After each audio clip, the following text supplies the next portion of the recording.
Finally, the race day has arrived. 叫 Ni Jia. Number 158, Ni Jia from Malaysia. For all the countless weeks of training, it's just for this moment.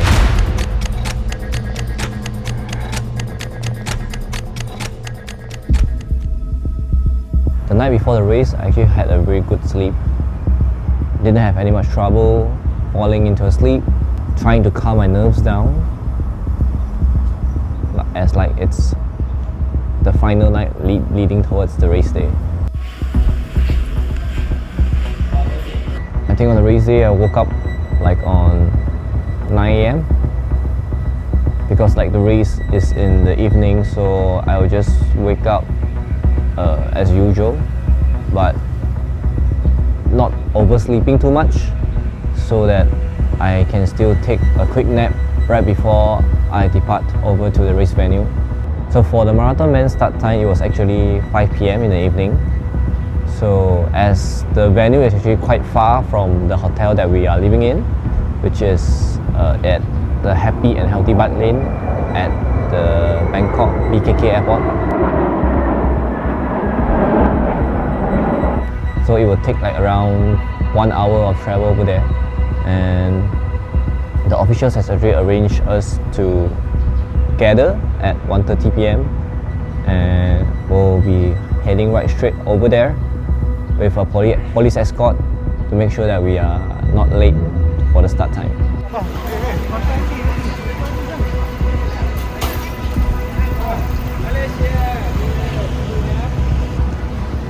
Bye.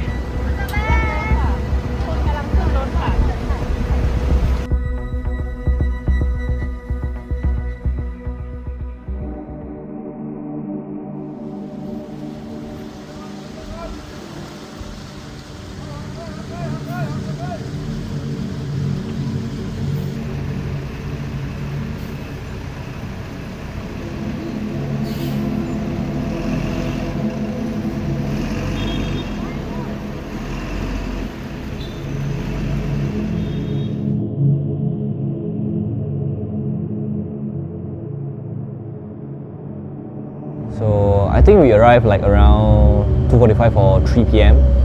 Actually, it's still quite early for us to warm up, but then all the athletes are just resting themselves, just wearing their stuff. I think calming their nerves until like probably around 3:30, where everyone starts to get prepared and warm up for all their pre-race routine.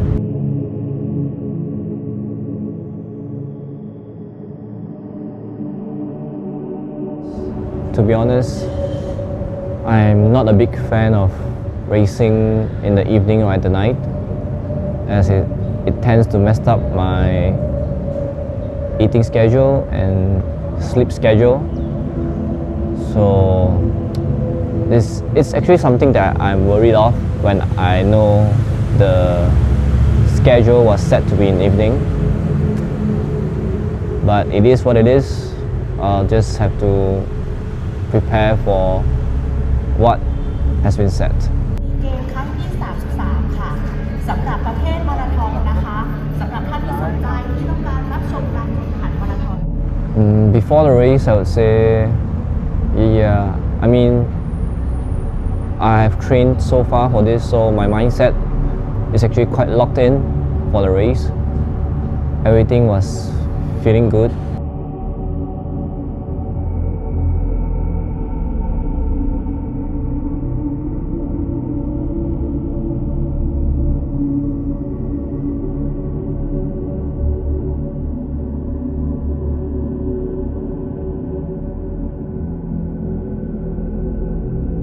I think around 10 minutes before the flag off time, all of the athletes are actually escorted over to the starting point from our player stand.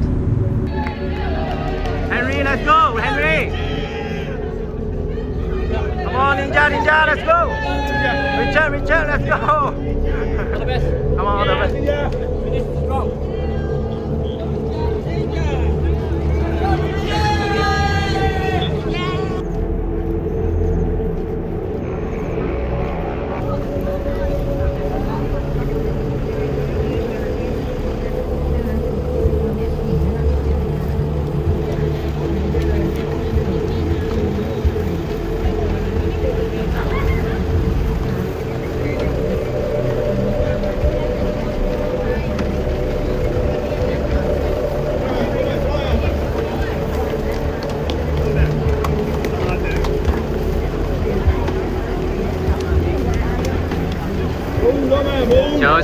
Ciao.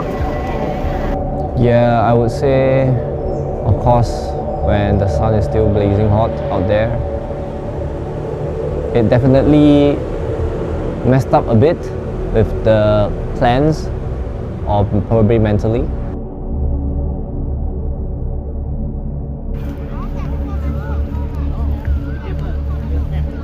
I mean, since I already know that it's dragging off at 5 p.m, so this was expected. Just that I have to see how hot is it there. มาราธอนชายในกีฬาซีเกมส์ครั้งที่ 33 ค่ะเก็บจากประเทศไทยหมายเลข158 叫你家。 Number 158, Ni Jia from Malaysia.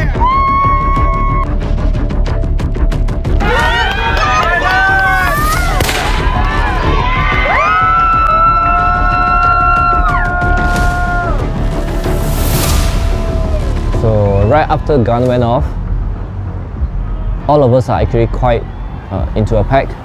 I believe the pace was around 330 to 335. Probably everyone is just like warming up their body or testing out their engine. But if I'm not mistaken, there's one guy from Philippines actually went out quite probably 10 meters ahead of us to lead the scene, but the group didn't follow on that time until like 4 km. And Robbie and Ricky, I think they just discussed something. Right after that, they just sped off, like picked up the pace, and then the group just shattered. Everyone, they were just trying to chase on the lead pack. So the first to go on off was Robbie and Ricky to chase off the first Philippines that was leading, and soon all other are just following after.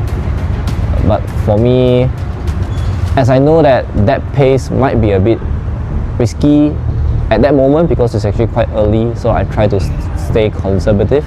At the 4 kilometer mark, I was actually in a small group which consists of me and I believe one more athlete, but I can't remember is which country. We were together until like the 7.5k mark. Right after the water station, I think he decided to slow down, and that is where the Lone Ranger journey started, right after 7.5 until the end. The most challenging part for the course is actually the headwind. As we are running around the airport, there's no building, there's no trees. Even though it's a flat route, but the headwind was just too strong for the day. I think after 7.5 heading into the headwind, my pace actually dropped 10 seconds per kilometer. Yeah, I think that's the part where things started to crumble. If you were to ask me, I would say probably 7 to 80% I was running against the headwind. I'm not quite sure for others' pace, but I believe I achieved the halfway mark like around 117. I think it's around that time, which is still within my target time.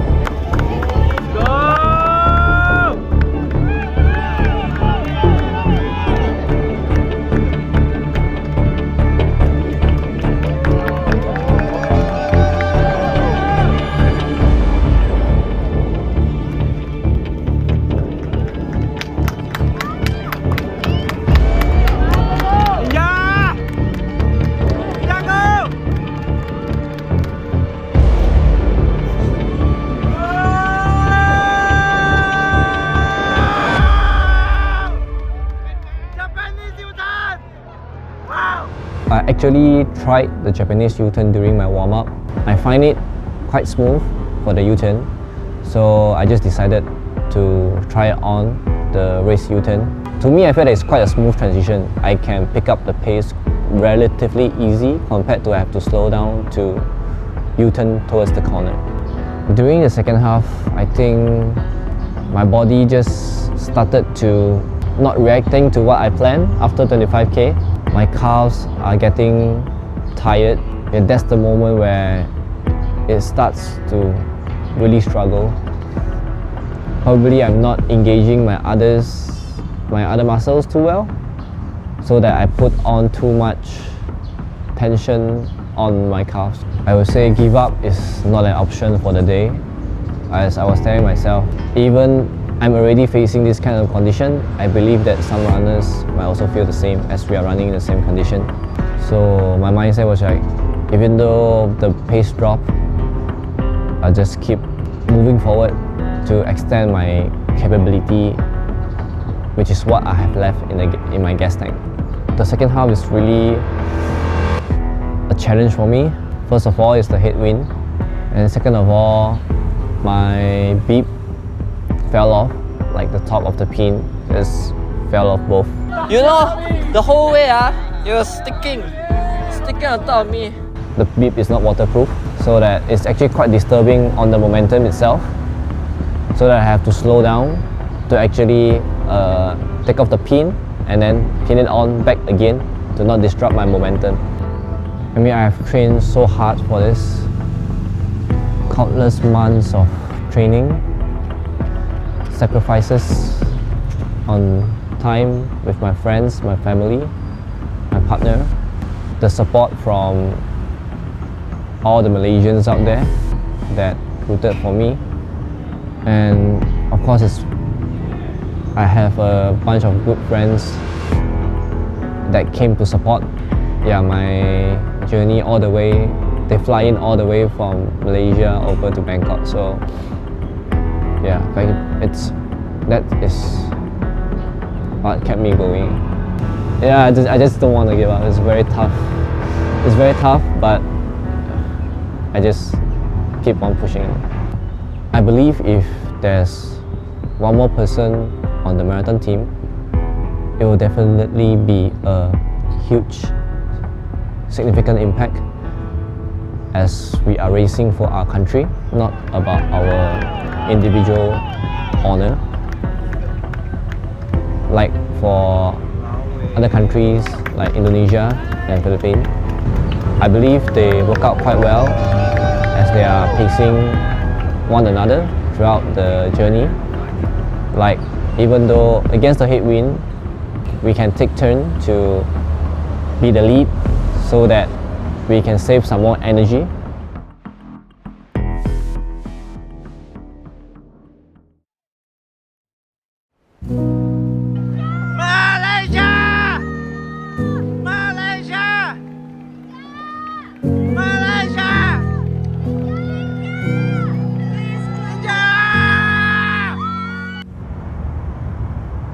The moment when I crossed the finish line, finally it was over. But in the same time, it's like a mixed feelings. I tried to put it all out in my training plan, even though it's quite short, but I just tried to squeeze out what I could throughout the weeks. It was a very touching moment.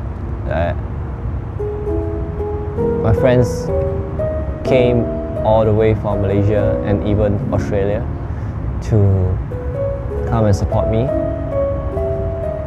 I know that they couldn't cheer for me too much in the route, as I believe they can only access the starting and the finishing point and also the U-turn point. I'm really grateful to them, and really grateful to two of my club committee that also flew in quite out of the sudden to support me. It's really a mixed feelings. I was expecting a bit better, but I fall short of it. So the moment I saw them still cheering for me, it was fine. It was great. But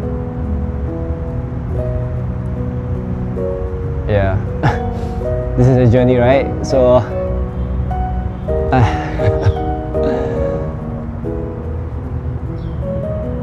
it is what it is. So I know, man, when I look back at some videos, thinking back of it, it really would make my tears come out again. It took me quite some time after I crossed the finish line to actually digest.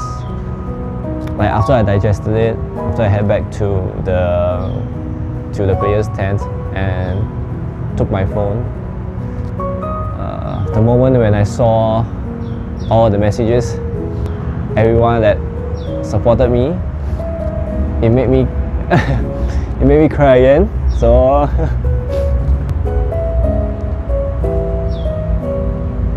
very grateful. Really thank you to everyone that really supported my journey. I know that it's not easy, but it's a very valuable experience for me. So hope that on the next journey I could do better to fix on what has been missing of me compared to others. Very sorry that I couldn't bring up the Malaysian flag up the podium, but I really tried my best. Really thank you to everyone in my journey, my friends, my family, my partner, my training mates, JRC, my running club, Singapore Sports Club, my sponsors, Puma. Puma really have put a lot of faith and effort in me this year. Garmin, Hello Hoju, and last but not least, a huge thank you to Ambora for really supported my journey in this SEA Games. They really provided me in terms of nutrition and even financially supported my journey, even right before I know my SEA Games selection status. So I'm really grateful to have them to support me in this journey. But now it's finally over. It's time for me to take a short break, get my injury fixed up before I move on my next pursuit towards a greater journey. Really thank you to everyone that has rooted me or have saw me from the beginning of my journey until today. I hope that I would bring the better of myself on the next one. Thank you.